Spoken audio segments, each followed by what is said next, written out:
말씀을 보겠습니다. 에베소서 6장 1절에서 3절 그리고 잠언 23장 22절에서 26절입니다. 주보 뒤에 있습니다.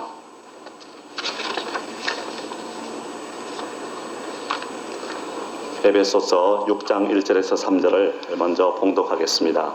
자녀들아 너희 부모를 주 안에서 순종하라. 이것이 옳으니라. 내 아버지와 어머니를 공경하라. 이것이 약속 있는 첫 계명이니 이는 내가 잘되고 땅에서 장수하리라.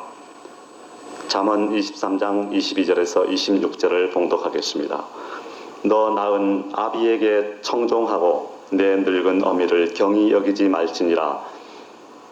진리를 사고서 팔지 말며 지혜와 훈계와 명철도 그리할지니라. 의인의 아비는 크게 즐거울 것이요 지혜로운 자식을 낳은 자는 그를 인하여 즐거울 것이니라. 내 부모를 즐겁게 하며 너 낳은 어미를 기쁘게 하라. 내 아들아 내 마음을 내게 주며 내 눈으로 내 길을 즐거워할지어다. 아멘.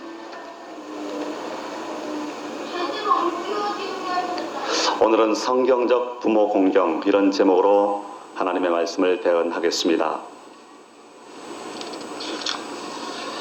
어느 시골의 한 가정에서 딸이 가출을 하여 자기 마음대로 살기 시작했습니다. 그런데 나중에는 돌이킬 수 없는 처지에까지 이르게 됐어요. 그래서 그 소녀는 자살을 해야 되겠다 결심을 했습니다. 그러나 죽기 전에 아버지 어머니가 계시는 고향이 그리워서 고향집에 내려갔어요. 마지막으로 한번 보고 죽으려고. 밤중에 가서 보니까 자신이 가꾸던 장미꽃도 보이고 뛰어놀던 잔디밭도 보였습니다. 달밤에 자기 집을 바라다 보니까 담장 옆에 대문이 활짝 열려져 있었어요. 그 소녀는 문 가까이 가서 아버지 하고 조용한 음성으로 불렀습니다. 그러자 아버지가 벌떡 일어나서 뛰어나왔습니다. 어디에 있다가 이제 오느냐. 내가 집을 나간 뒤 대문을 닫아보지를 못했단다. 언젠가는 돌아오기를 기다리고 있었단다. 아버지가 그렇게 말했습니다. 혹시 밤중에 딸이 올까 봐서 깊이 잠들지 못하고 있던 아버지가 딸이 부르는 그 작은 소리를 듣고 뛰어나와서 그 딸을 맞이했다는 이야기입니다. 이것이 부모님의 사랑이요 또 하나님의 사랑 아니겠습니까? 부모님의 사랑에 비하면 우리의 부모 공경은 과연 몇 %나 미칠까요? 부모 공경, 효도 하면은 가장 먼저 떠오르는 것이 있습니다. 뭔가 하면 유교죠. 유교에서는 일륜지도로서 효를 강조합니다. 그리고 효경이라는 경전도 있잖아요.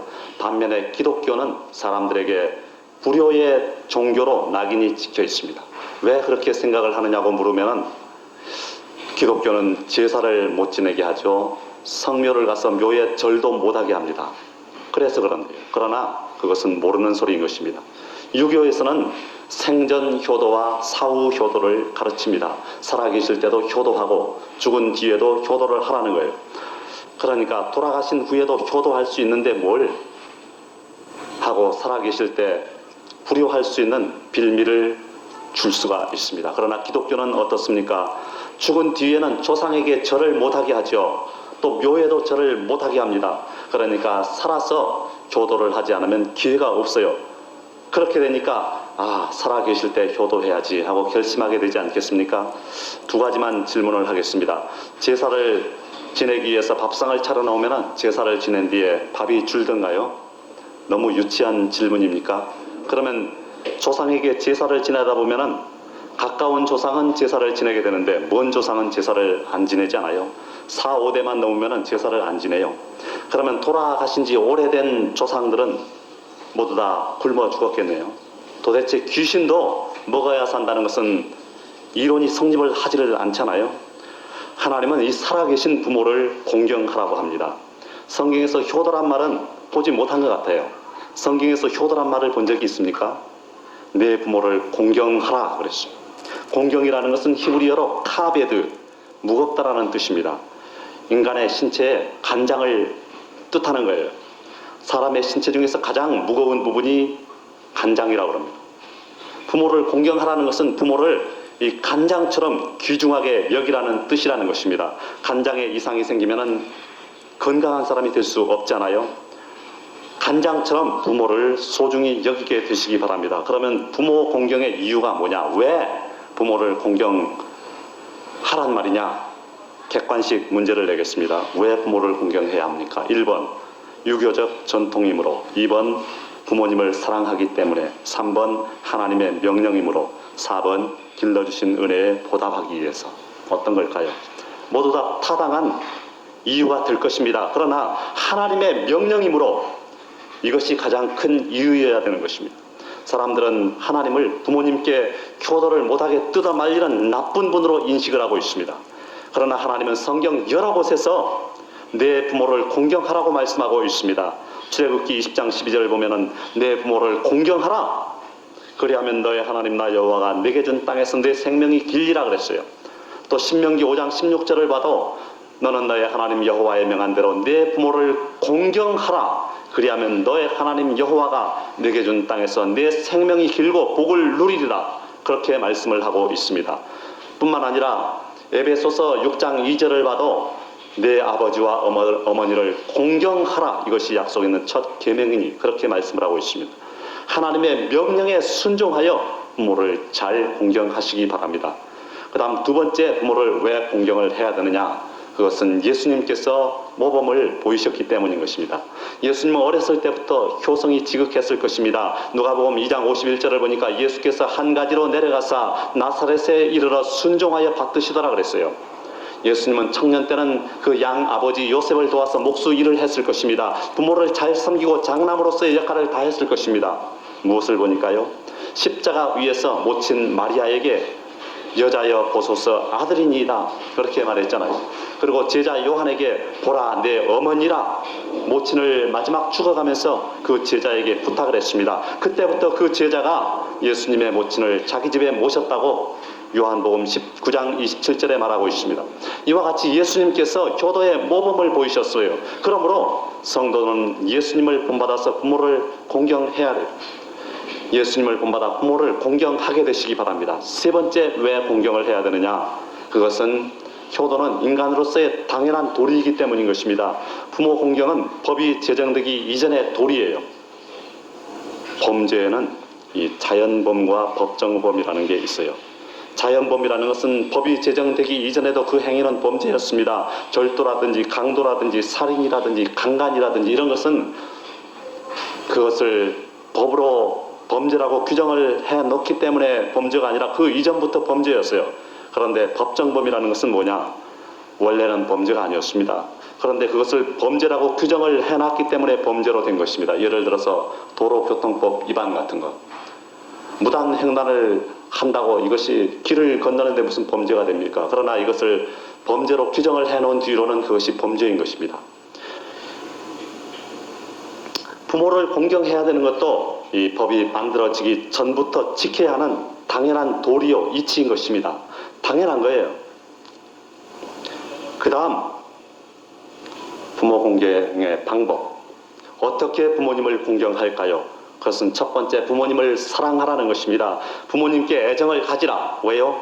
애정 없는 순종은 무거운 짐일 뿐인 것입니다. 옛사람들의 부모 공경 방법을 한번 보십시오. 부모님이 살아계실 때는 자기는 굶어도 쌀밥에 고깃국을 끓여 드렸습니다. 그리고 부모님이 돌아가신 뒤에는 베옷을 입고 3년상을 치르지 않았습니까? 왜 그렇게 했을까요? 물론 부모님을 사랑한다는 측면도 있을 것입니다. 그러나 유교적 전통사회에서 남의 눈을 의식한 측면이 더 강한 것입니다. 남에게 칭찬을 받기 위해서, 그리고 욕을 먹지 않기 위해서 임금님으로부터 열려문을 하나 하사받으려고 며느리를 죽이는 일도 있지 않았습니까? 그런데 요즘 사람들은 어떻습니까? 부모를 모시고 살면 효자라 그럽니다. 그리고 부모님께 돈을 붙여드리면 효자라 그럽니다. 또 마음을 편하게 해드리면 효자라 그럽니다. 그러나 우리 기독교인의 부모 사랑은 어떤 것이어야 할까요? 크리스찬의 부모 사랑은 좀 다른 데가 있어야 되지 않을까요? 먼저 우리는 부모님의 영혼을 사랑할 줄 알아야 돼요. 부모 사랑 방법 중 최선의 방법입니다. 우리는 부모를 바라볼 때 그 육신보다는 부모의 영혼을 먼저 보아야 돼. 그리고 그 영혼을 사랑해야 되는 것입니다. 그래서 그들의 영혼을 예수께로 인도하는 데 최선을 다해요. 그리고 그들을 위해서 기도해 드려야만 되는 것입니다. 그리고 믿는 부모라면 서로 위해서 기도해 주면 얼마나 좋겠습니까? 부모는 자녀를 위해서, 그리고 자녀는 부모를 위해서 기도해요. 그 다음 부모님께 마음을 드리라는 것입니다. 부모 사랑의 두 번째 방법이에요.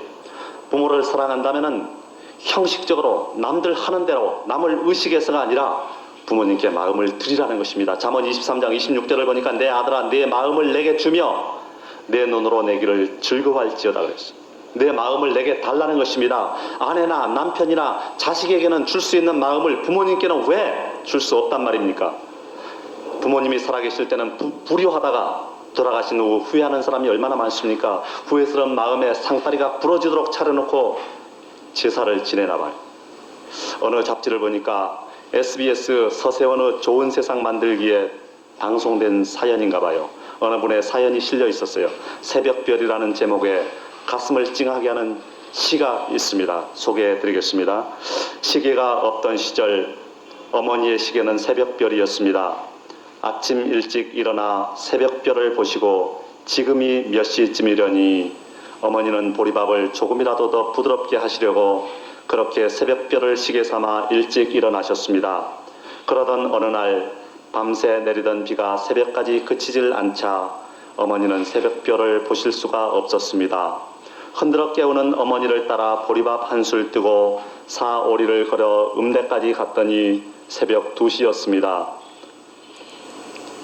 그날 저녁 어머니에게 짜증을 있는 대로 부렸는데 어머니는 이 못난 딸년 때문에 밤새 주무시지도 못하고 뜬 눈으로 쭈그리고 앉아 계셨다는 것을 왜 그땐 몰랐을까요?